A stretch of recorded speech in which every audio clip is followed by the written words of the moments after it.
aplauso fuerte para la Fantabulosa. ¿Ya fueron a Xochimilco? ¿No? ¿Todavía no? ¿No han ido a Xochimilco? Yo sí. ¿Ya fuiste? Sí. Se lo recomendamos, ¿no? Bien, vamos a ir. Pero trajineras para ustedes iba a haber, muchachos, no como a Humberto. Pero bueno, oigan, platicando del sencillo.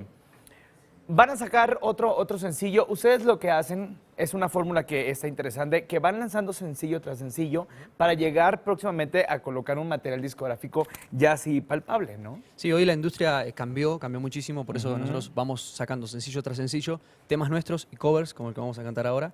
Y bueno, vamos viendo también la respuesta del público en las redes y en los shows donde nos vamos presentando. De hecho, estaba checando ahorita su videoclip del que estábamos platicando, donde sales tú así de como que de superhéroe. Tiene muchas reproducciones, de verdad, están muy bien, ¿no? Como agrupación. Sí, a ver, somos una banda, una agrupación independiente y como todo hay esfuerzos y cosas que a veces son distintas a cuando te apoya una disquera, pero vamos en un buen camino y ya de por sí estar acá nos sentimos privilegiados porque bueno, no cualquiera puede tener la suerte de cruzar tanta tierra, tanto mar Ajá. y venir a México, así que felices. Digo, como música hay altas y bajas y como músicos ustedes no me van a dejar mentir, pero es ahí donde está lo interesante, que ustedes siguen trabajando, siguen picando piedra y supongo que están muy agradecidos también con el público de aquí de México. Sí, de México, de Argentina y de Sudamérica, como en toda la vida, ¿no? Cuesta y creo que esta carrera, uno, si vos sos abogado, estudiás y sabés que te vas a recibir en algún momento. Esta carrera nosotros estamos todo el tiempo persiguiendo un sueño y más de manera independiente. Nosotros componemos nuestros temas y tratamos de plasmar lo que sentimos y vivimos a través de la música. Perfecto. Así que bueno, eso, ahí vamos. Aplauso para ustedes, muchachos, a cantar. Ellos son la Fantabulosa en tus ciudades. Venga.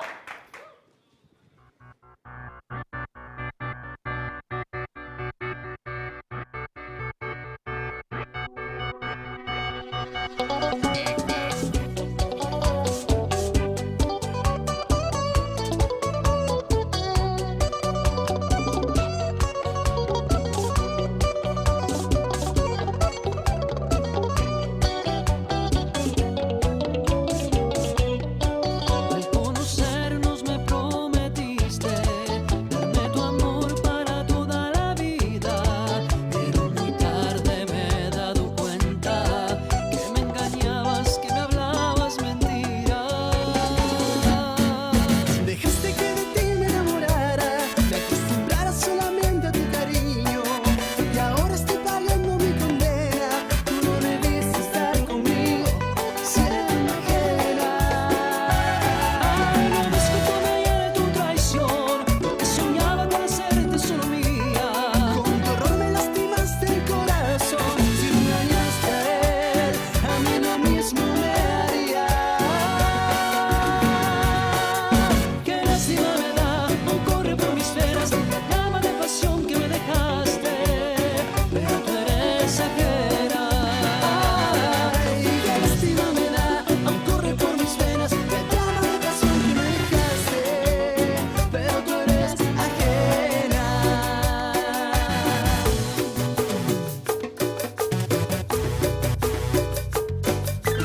Muchísimas gracias. El siguiente tema que vamos a compartirles es Sabes que no.